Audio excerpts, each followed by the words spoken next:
Amén. Pero algo muy importante que la palabra del Señor nos dice, no sé si se acuerdan de la cita bíblica que dimos en el tema hace 15 días, que hablábamos 6 días trabajarás. ¿Sí se acuerdan de la cita bíblica?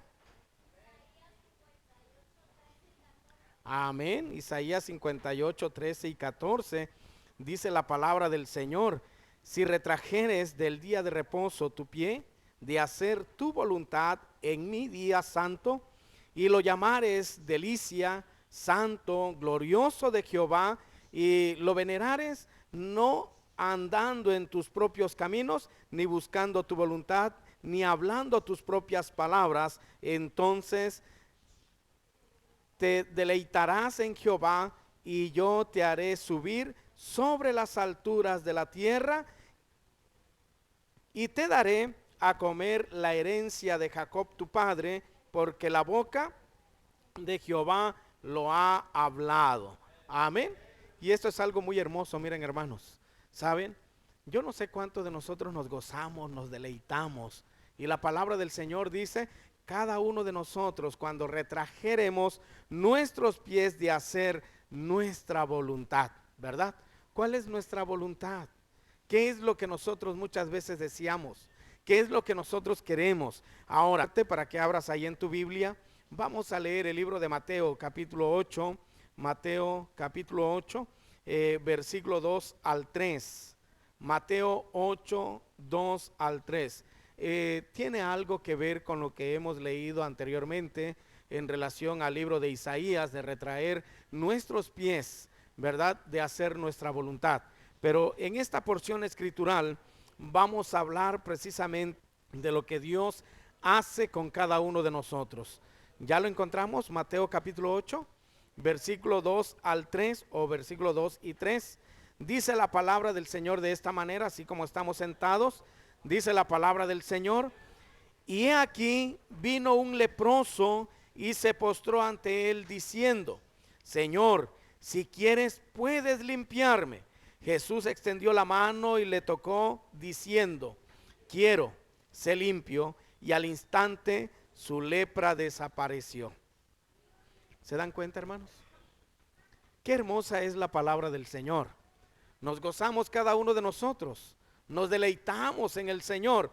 Pero cuando leemos esta parte escritural, no vamos a estar hablando en ningún momento de la sanidad física, sino que vamos a estar hablando de esta actitud, de la actitud de nuestro Señor Jesucristo. ¿Cuál es la actitud que nosotros podemos ver de nuestro Señor Jesucristo? Notemos, la palabra del Señor nos habla de un leproso. Y quiero decirles que en el antiguo mundo había leyes precisamente para los leprosos. Leyes que eran contundentes, leyes que no podían hacer alguna otra cosa. Un leproso era precisamente una persona que estaba enferma de lepra. La lepra se les podría parte de su carne y se le desgajaba, se le caía. Y ustedes saben cuando hay algo que, algún trozo de carne echado a perder, ¿será que huele rico? No, apesta, ¿sí? Por lo tanto, yo creo que era desagradable estar al lado de una persona leprosa. Aparte de ello, era contagioso. Yo no sé cuántos de nosotros en su momento pudiéramos decir, si estuviéramos viviendo en aquel tiempo: yo quiero convivir con los leprosos. Yo considero que ninguno de los que estamos aquí, puesto que era una enfermedad incurable.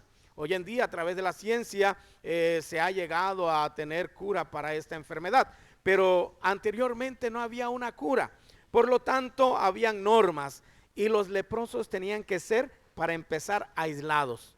Tenían que separarse, apartarse aún de la familia, de los caminos donde caminaba precisamente la gente.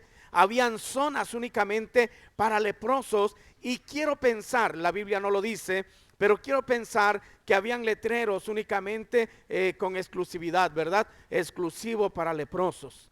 Quiero pensar que habían letreros, no tanto porque las personas quisieran estar en ese lugar, sino para que las personas no llegaran a ese lugar para evitar contagios. Pensemos en esto, hermanos. La persona que estaba contagiada de lepra, sus familias tenían en su momento que llegar a donde ellos estaban, pero la obligación de cada leproso era retirarse de los caminos, retirarse. Había una línea que dividía prácticamente la zona de leprosos con la zona de las personas que estaban sanas. Yo no sé si tú tuvieras una persona enferma de esta manera, yo no sé qué era lo que sintiera nuestros corazones. Tal vez por amor nosotros estuviéramos con ellos sin importar contagiarnos. La pregunta es, ¿qué haríamos nosotros como padres? ¿Qué haríamos cada uno de nosotros? Amamos a nuestros hijos. Nos duele cuando le pasa algo a nuestros hijos, ¿verdad? ¿Daríamos la vida por ellos, sí o no? Porque preguntábamos en la clase de matrimonio, hermanos, ¿quiénes de ustedes dan la vida por la esposa? Y algunos hablaban de porcentajes, ¿verdad? Y inconscientemente damos la vida por la esposa, también la esposa da la vida por el esposo, ¿verdad? También porque no es fácil estar cocinando, se puede quemar y a veces se queman los dedos con aceite, ¿va? Que quieren meter los platanitos al aceite y meten los dedos antes del platanito y se queman, dan la vida por uno, también el varón da la vida por la esposa, ¿va? Bien, pero no es el tema ese, el tema es cuánto de nosotros damos la vida por nuestros hijos. Cuando nuestros hijos están enfermos, también los padres sufren. Cuando nuestros hijos en su momento están en una situación desagradable, también los padres sufren. Cuando nuestros hijos están pasando por problemas, también los padres sufren, ¿sí?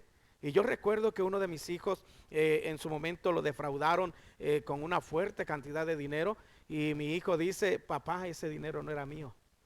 Ese dinero es de ciertas personas y ahora ¿qué voy a hacer? Y yo le dije a mi hijo, no te preocupes. Lloramos junto con él, mi esposa, yo y mi hijo estuvimos llorando por la situación, cómo hacerle. No supimos cómo le hicimos, pero gracias a Dios mi hijo pudo salir de ese problema. ¿Qué quiero decirles? Sufrimos cada uno de nosotros, sí sufrimos, padecemos. Es más, en muchas ocasiones le decimos a nuestros hijos, yo quisiera estar en tu problema. Yo quisiera estar ahí donde tú estás, ¿verdad? Cuando los vemos sufrir y cuando los vemos exitosos, ¿qué hacemos, hermanos? Aplaudimos, ¿verdad? Disfrutamos, gozamos.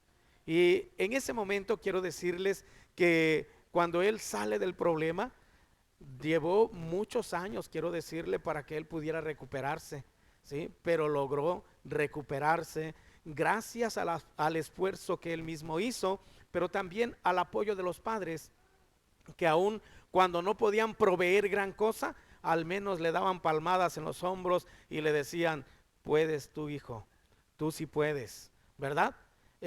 Mirábamos nosotros con mi esposa que agarraba él el mecate, el cable donde colgábamos la hamaca y se agarraba y en mí pasaron muchas cosas, ¿verdad?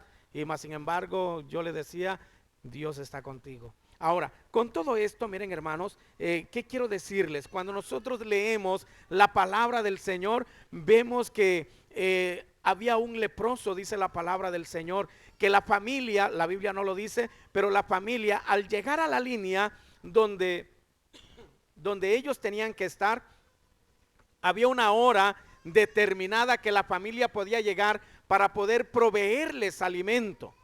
Tenía que llegar y darles precisamente lo que ellos iban a comer, pero en ese tiempo los leprosos tenían que retirarse de esa área. Llegaba la familia, dejaban en el piso, en el suelo, dejaban el alimento, lo que ellos iban a comer, si había necesidad de dejarles agua, les dejaban agua en ese lugar y la familia se retiraba. No podían estar con los parientes que estaban allí. Por lo tanto, ya cuando la familia se retiraba, entonces venían todos los leprosos para poder comer en ese lugar. Qué difícil sería para las familias en ese tiempo. Qué difícil. Tal vez sería un problema muy fuerte, una enfermedad incurable que en su momento es similar al pecado. En el nombre del Señor podemos ver que hay alguien quien puede sanar prácticamente esa enfermedad que se llama pecado, ¿verdad? Y es Cristo Jesús. Se nos habla precisamente de un hombre que estaba muy enfermo. Este hombre que estaba muy enfermo llegó precisamente a la ciudad y empezó a preguntar por el mejor médico de esa ciudad. Le dieron la referencia del médico y él empezó a caminar hacia donde estaba el médico. Llegó precisamente al consultorio, sacó su cita, le dieron pase ahí con el médico, y cuando estaba platicando con el médico empezó a hacerle algunas preguntas. Él dice: la razón por la cual estoy aquí es porque estoy enfermo, tengo mucho dolor del corazón, mucho dolor.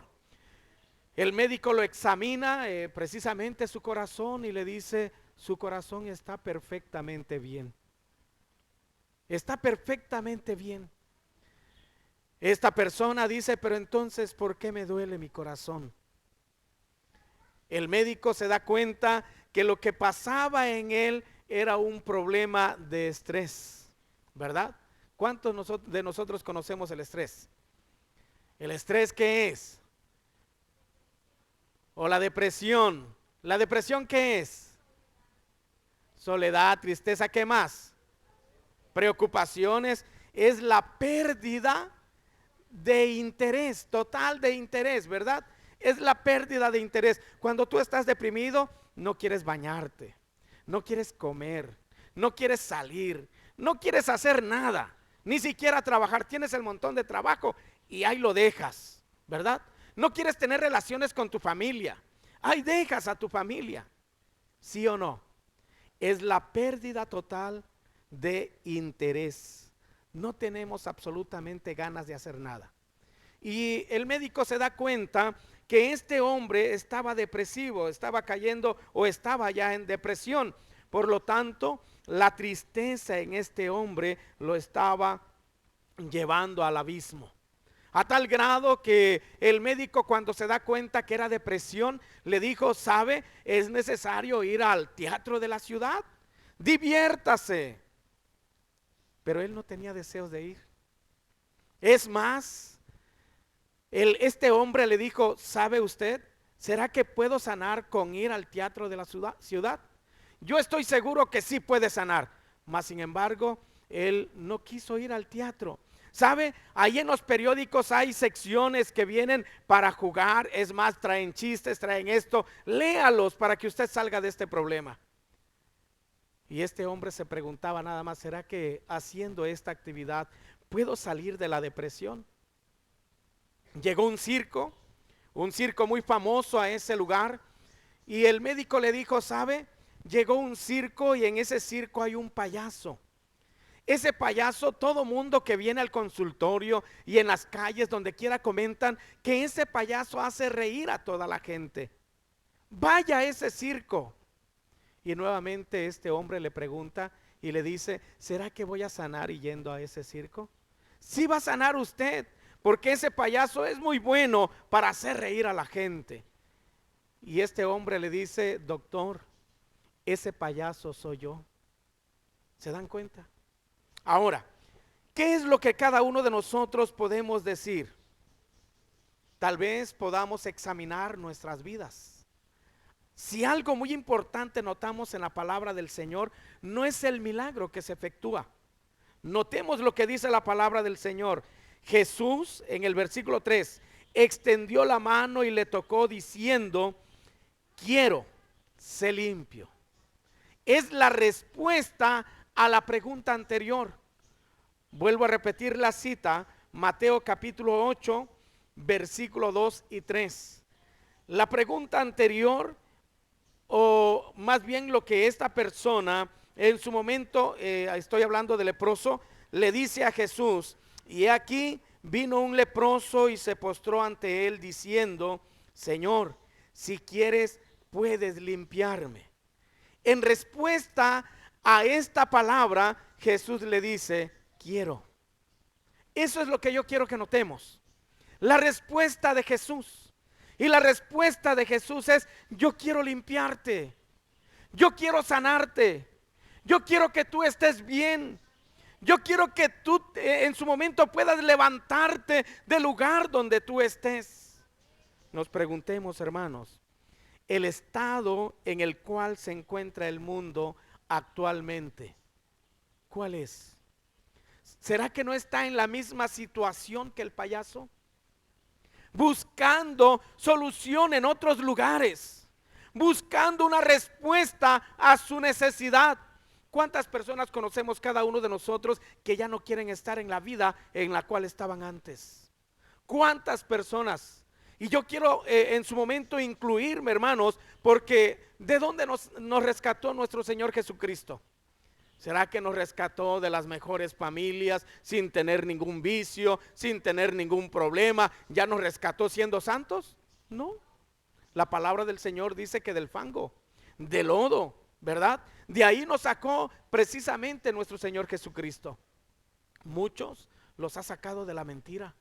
A muchos los ha sacado de los vicios, de la drogadicción, del alcoholismo, del tabaquismo. Yo no sé de cuántas cosas el Señor los ha sacado, de donde los ha sacado, los ha rescatado. De la depresión, ¿sí? ¿Cuántos han querido quitarse hasta la vida? ¿Cuántos? Porque han perdido el interés de todo. Por eso, cuando nosotros vemos a nuestro Señor Jesucristo, siempre con esa actitud, quiero ser limpio.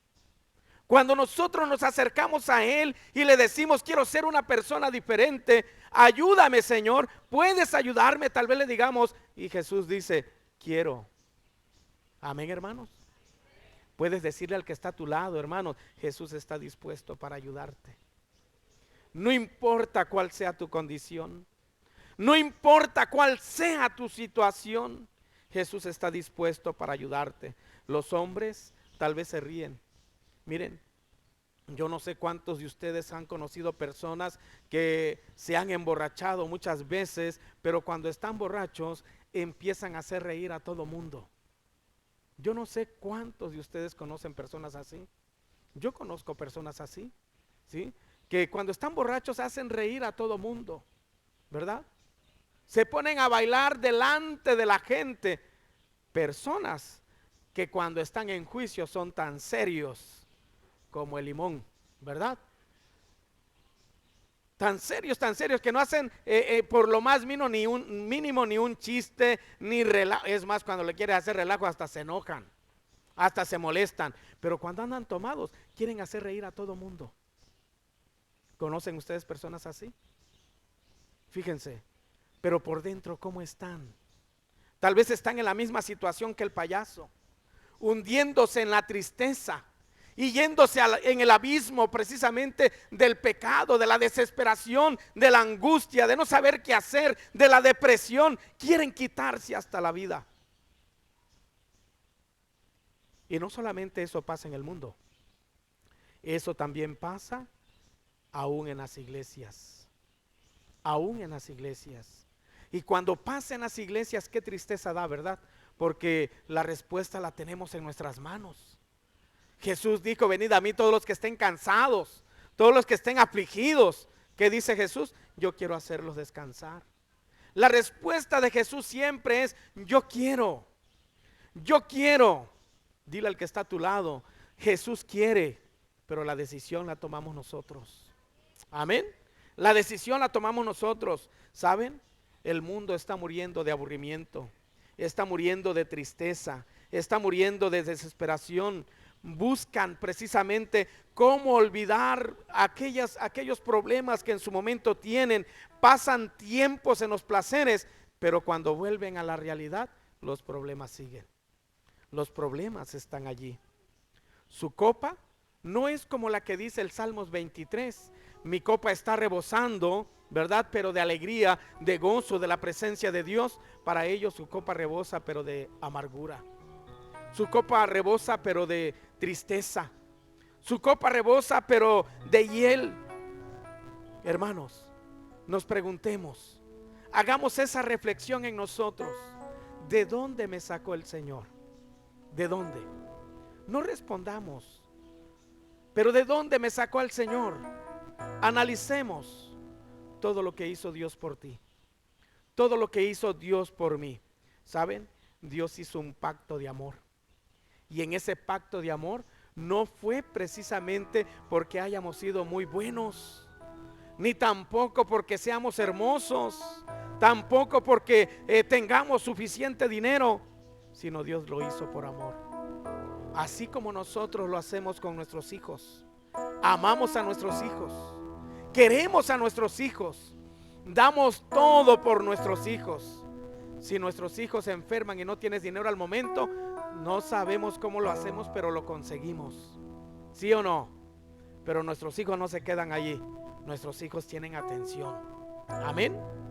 Ahora, ¿qué dice en su momento la ciencia en relación a la depresión? Aun cuando la ciencia busque tantas alternativas, no ha podido darle respuesta a esa situación. Aun cuando la ciencia busque alternativas y medicamentos, únicamente lo que la ciencia va a hacer es hacerte dormir para que puedas descansar nada más. Controlarte únicamente. Pero cuando vuelves en sí, sigues con el mismo problema. La depresión es dormir con el problema, caminar con el problema, levantarse con el problema, sentarse a la mesa con el problema. A donde quiera que vayamos, llevamos el problema. Pero ¿sabes qué es lo que dice nuestro Señor Jesucristo? Nuestro Señor Jesucristo dice que todo eso ha terminado, que todo eso se ha quitado. Por eso la palabra del Señor ahí en el libro de Juan 3:16, nosotros lo conocemos perfectamente bien. ¿Qué dice la palabra del Señor? Amén. Porque de tal manera amó Dios al mundo. Amén. Amén. Amén. ¿Saben? El ser humano se vale de miles medios. Es más, en esta semana yo me enfermé y me dieron 2 puños y un montón de recetas. ¿Sí? Y en esas recetas que me dieron, me decía un hermano, haz esto, haz el otro, haz acá, haz allá. Y de todos que ni una se me quedó. ¿Sí? Para poder hacerlo. ¿Qué quiero decirles? Buscamos infinidad de medios para poder salir de ese problema. Pero ¿sabes? Hay una sola solución. ¿Y cuál es la solución? Nuestro Señor Jesucristo. Venid a mí, dice el Señor, porque de tal manera amó Dios al mundo. ¿Sabes? Hay un paso muy importante que el Señor ha dado por cada uno de nosotros. Y ese paso tan importante es amor. Nosotros actuamos con nuestra familia por amor. Amén, hermano. Por amor. Lo que nosotros hacemos es por amor. Y Dios ha hecho un pacto de amor con cada uno de nosotros. Y ese pacto de amor es precisamente su Hijo unigénito, para que todo aquel que en Él crea, dice la palabra del Señor, no se pierda, mas tenga vida eterna. Tal vez nosotros no podamos diagnosticar en las personas lo que ella pueda tener, pero sí nosotros podemos ayudar a las personas para que puedan salir del problema donde están, para que puedan confiar en Dios. Debemos reconocer que nuestro mal precisamente radica en nuestra mente y en nuestro corazón, y eso es lo que nos lleva a muerte eterna. Se llama pecado. Pero cuando nosotros hemos determinado seguir a Cristo, ese pecado se quita, esa enfermedad se quita, y podemos decir como el apóstol Pablo: para mí el vivir es Cristo y el morir es ganancia. Podemos decir como él. Yo quiero decirte en esta hora, hermano, hermana, que cuántas veces estemos pasando por necesidad, Dios quiere auxiliarte, Dios quiere ayudarte. Él dice: quiero. Hablamos de la depresión. En la iglesia muchas veces también pasa por depresión, y cada uno de nosotros como miembros, si decimos que la depresión viene siendo la falta de interés, ahora preguntémonos: ¿será que nosotros no estamos pasando por un momento depresivo? Falta de interés. Falta de interés aquí. ¿A qué? Falta de interés de ir a la iglesia. Falta de interés de evangelizar. Falta de interés de predicar. Falta de interés de ir y servir. Falta de interés a muchas cosas. ¿Será que no estamos pasando por tiempos depresivos dentro de la iglesia? Hay mucha tristeza cuando nosotros escuchamos hablar de ministerios que en su momento tienen que terminar porque no hay quien pueda servir. Hay tristeza en nosotros. Un testimonio de una adolescente, precisamente ahí en Arriaga, Calera, municipio de Arriaga, esta adolescente, llega el tiempo en que toda la iglesia, todos los miembros de la iglesia empezaron a desertar. Se empezó a salir uno por uno, empezaron a salir todos, y cuando vino a darse cuenta, no había absolutamente nadie en la iglesia. No había nadie. Se había quedado ella sola siendo una adolescente. Yo no sé qué hubieses hecho tú, pero esta persona persistió. Estaba cerrada la iglesia, el templo estaba cerrado, y ella determinó abrir las puertas del templo. Todos los días iba a abrir la puerta del templo por la mañana y las iba a cerrar por la tarde. A tal situación empezó a deteriorarse la construcción. El techo ya se estaba cayendo. Ella no sabía qué hacer, puesto que no trabajaba, no tenía dinero, no tenía las fuerzas suficientes como para hacerlo, ni para poder pagar a nadie. Esta persona únicamente abría y cerraba las puertas del templo. Llega un momento en que empezó a tocar puertas con gente que no era cristiana y les decía: necesito ayuda, el templo se está cayendo, ¿pueden ayudarme? Y la gente del pueblo, aquellos que no eran cristianos, tomaron la iniciativa de poder reparar el templo. Empezaron a reparar el templo, y cuando empezaron a reparar el templo, a hacerlo nuevamente, esta, llamémosle así, niña, seguía abriendo y cerrando las puertas del templo, hasta que llegó alguien para poderle ayudar. Llegó alguien, una persona adulta, y empezaron a trabajar en la obra del Señor. ¿Cuántos de nosotros estamos cayendo en esa depresión? Tal vez han conocido parte de mi testimonio. Yo me fui a estudiar al seminario teológico. Únicamente tenía yo 18 años cuando me fui a estudiar. Llegando ahí a ese lugar, estamos hablando ahí en la Ciudad de México. Cuando llego al seminario, había un compañero que él ya estaba en otros niveles más avanzado, y él me dijo: hermano, quiero pedirte un favor, acompáñame a la iglesia que estoy atendiendo. Y yo le dije: con gusto, vamos. Y yo le acompañaba todos los domingos a este varón. Él era de Guatemala. Así es que en una de esas me dijo: hermano, estos 15 días quiero que me apoyes en esta iglesia, y yo me voy a ir a mi pueblo y quiero que me apoyes. Yo regreso en 15 días, aprovechando que me van a dar vacaciones. Le dije: está bien, yo voy a estar en ese lugar. Tenía yo 18 años, pero resulta que cuando se cumplieron los 15 días, me habla por teléfono y me dice: sabes, todos mis papeles se han vencido y ya no hay permiso para que yo regrese. No voy a regresar. Y yo le dije: pero ¿qué puedo hacer? Tienes que hablar con el superintendente para ver si me permite estar precisamente en esa iglesia. Se habló con el superintendente, y de la edad de 18 años yo empecé a pastorear una iglesia. La pregunta es: los jóvenes de 18 años, ¿qué es lo que buscan? ¿Qué es lo que desean? ¿Verdad? Cuando yo a los 18 años únicamente tenía la responsabilidad de estar al frente de una iglesia. No era muy grande, era pequeña. Pero después estuve un año allí en esa iglesia. A los 19 años me movieron a otra iglesia, y la iglesia que estaba yo atendiendo para ese tiempo era de 200 miembros. No era fácil. En la iglesia cada persona tiene una forma de pensar, y mucho más cuando al frente está un joven. Yo no sé qué pensarían ustedes, pero ese joven era inexperto, cometía muchos errores. Por lo tanto, lo que yo quiero decirles es: muchos determinan desde su temprana edad buscar, honrar, alabar, servir al Señor. Y muchos lo que hacemos es caer en depresión, no querer nada con Dios, aislarnos de Dios, apartarnos de Dios, buscar vacaciones espirituales para que yo no asista a la iglesia. Pero ¿será que de eso se agrada a Dios? Para nada, para nada.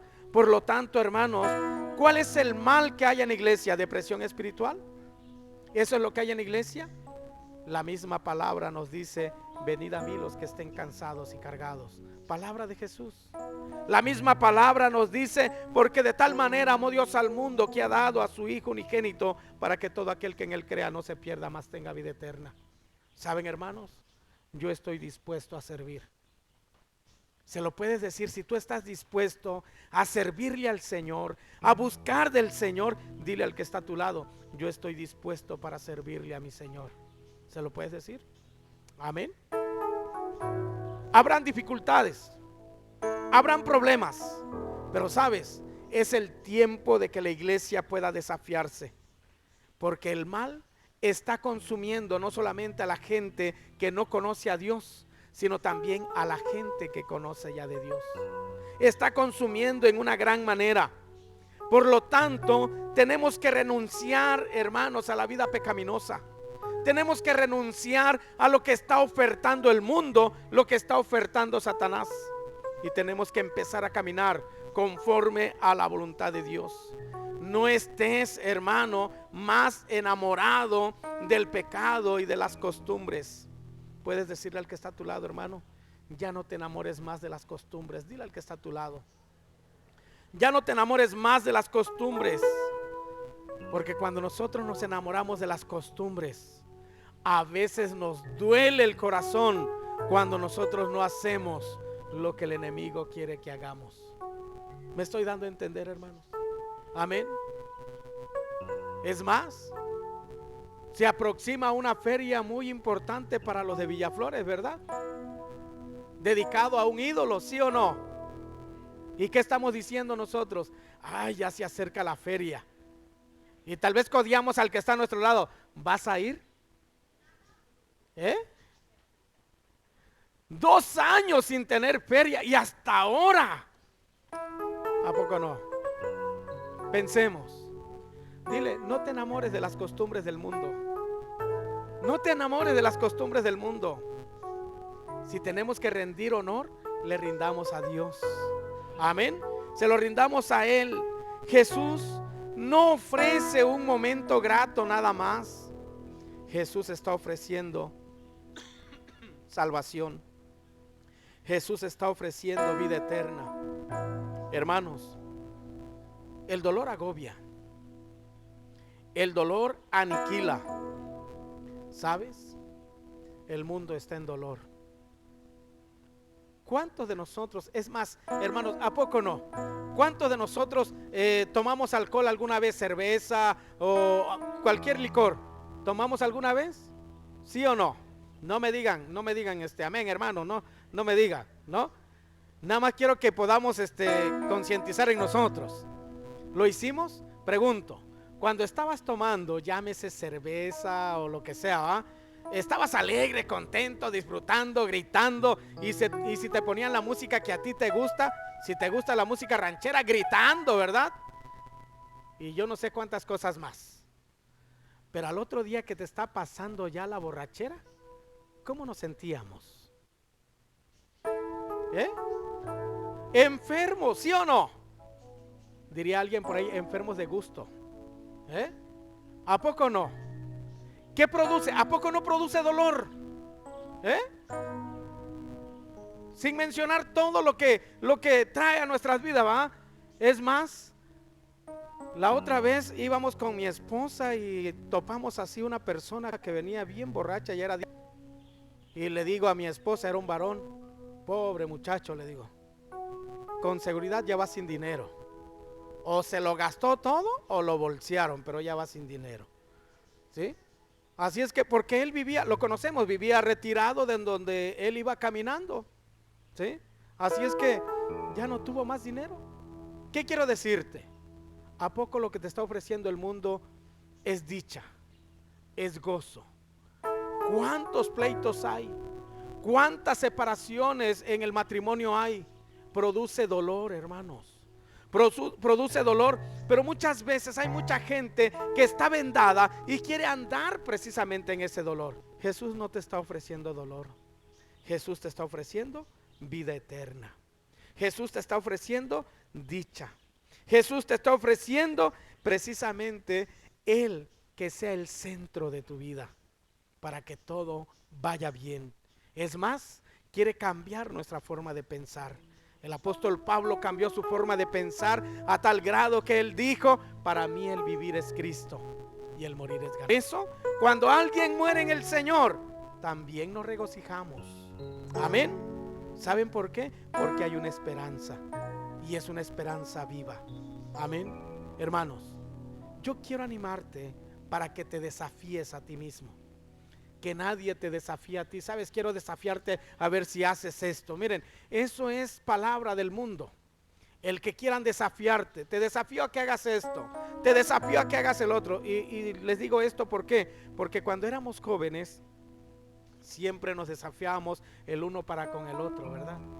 Y nos decíamos: te desafío a que no cruzas el río crecido, a que no haces esto, a que no levantas esto, miren, es más, aventamos las piedras grandes a las pozas, y siempre decía: te desafío a que saques esa piedra del fondo de la poza. Pozas que miden 3, 4 metros, y cuando vas bajando hasta los oídos te duelen. Te desafío. Y los jóvenes, sin ninguna precaución, muchas veces decimos: sí lo hago, y nos aventamos, ¿verdad? Y muchas veces nos lastimamos. Dios en este momento no quiere en ningún momento que tú sufras, que tú padezcas. Yo quiero que tú te desafíes a ti mismo para decir: yo quiero servir al Señor, yo quiero buscar del Señor. ¿Hay pruebas? Hay pruebas. ¿Habrá dificultades? Lo habrán. ¿Habrán tentaciones? Habrán tentaciones. Pero ¿sabes qué dice el Señor? Yo estoy contigo.